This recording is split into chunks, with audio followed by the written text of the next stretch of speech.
Çox istedadlı gənc idi, ədəbiyyatı çox sevirdi. Gənc yaşlarında fars dilində gözəl şeirlər yazırdı.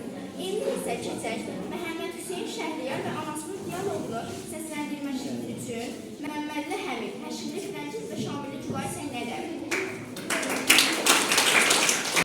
Gün başmışdı. Akşamın səssizliyi yavaş-yavaş düşür internetinin üzərinə.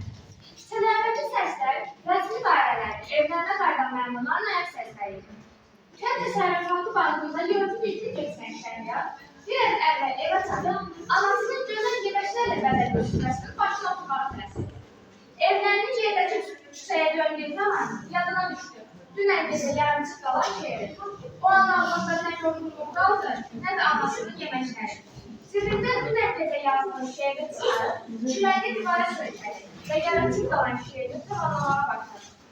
Akşam söküb qaranlıq tərzini güləndə o da yazdı şeirinin son misrası və internete yolladı. Çox böyük sevinçlə qapıdan içəri girdi. Bu sevinç yaşdan nazarı yeməşlərini damlağa qoymurdu. Şeirini bitirmişdi. Anası da oxumağa başladı. Salam anacan, nedəsən? Yaxşıyam, oğul, sən necəsən? Yaxşıyam, ana. Ana, mən bugün sənin üçün şeir yazmışım. Onu üçün oxuya bilərəm. Buyur, oğul. Rəz-rəf barani, gəlməz ruh barani. Ruh qarani, xahari, qubuşdurur mahari. Şeirini oxuyub bitirdikdən sonra anasının üzünə baxdı. Onun üzündə yox idi hər zamanki gülüşü. Halbuki hər şeyin anasını oxudukdan sonra onun sevincini aşkar görərdi. Şəhriyar anasını bu soyuqluğuna dözə bilmədi. Ana, yoxsa xəstələnmişsən? Deyə soruşdu. Mən düzəlməyim istədim. Anası partisi xəstə olmadığını söylədi. Şəhriyar bu cavabdan çaşıb qaldı. Özünü tanıdığı gün də evdə hamı türkçə danışırdı. Hələ rəhmətli anası bunlar çox diqqət edərdi. Şəhriyar anasından soruşdu. Ana, sən nə üçün farsça danışırsan? Ana oğlanın üzünə baxmadı. Yüreğindəki güçləri və duyğulu səslə Sən türkçə yazsan ki, mən də sənə türkçə cavab verəm. Evimizdə həbs etdi türkçəni.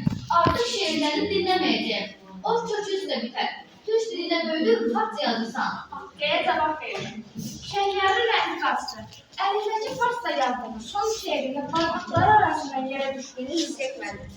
Ona fikri qanla qarışıq olmuşdu. Üzünə bir ana şübhəsi dəymişdi. Yeməyi unutdu. Keçmiş günlərə daldı. Atasının əlindən tutub, Gezer babadanları ətriklərindən şikəntləşdi, güllüzlənir. Necə dolaşığını xatırladı. Oradakı bilmədiyi şeylərə, sonunda olduğu hadisələr, zihninin gizli xəzinəsindən çıxıb beyninə hakim oldu. Türkçə yazacağam. Bundan sonra Türkçə yazacağam. Heydər baba ildırımlar çıxanda, zillər sular, şaqqıllar baxanda, qızlar ona səhv baxlar baxanda, salam olsun şefqətli Eluz'a, mənimlə bir adım gəlsin